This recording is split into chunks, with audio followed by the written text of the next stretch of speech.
Hello guys, welcome back to my channel. So ఇవాళ మనం bridal sets లో use చేసి సైడ్ బ్యాంగిల్స్ ఎలా మేక్ చేసుకోవాలో చూసేద్దాము. సో ఈ డిజైన్ కి మనకి 2 కట్ ఫ్లాట్ బ్యాంగిల్ కావాలండి. మనం రౌండ్ బ్యాంగిల్ మీద కూడా చేసుకోవచ్చు, కానీ ఫినిషింగ్ అయితే అంత నీట్ గా రాదు. ఫ్లాట్ బ్యాంగిల్ మీద అయితేనే మంచిగా వస్తుంది. సో ఇందులో నేను యూజ్ చేసిన కుందన్స్ వచ్చేసి 4x4 స్క్వేర్ షేప్ కుందన్స్, ఇంకా 4x8 mm డైమండ్ షేప్ కుందన్స్ అండి. నెక్స్ట్ వచ్చేసి 3 mm రౌండ్ షేప్ కుందన్స్.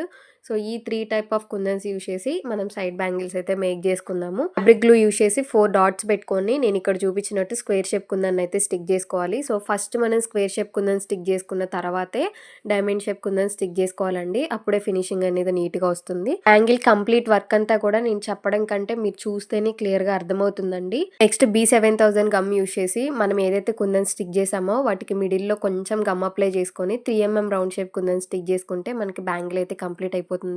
ఇలాగా మేకింగ్ వీడియోస్, షార్ట్ వీడియోస్ లో కావాలనుకుంటే కమెంట్ చేయండి. వీడియో మీకు నచ్చితే లైక్ చేయండి.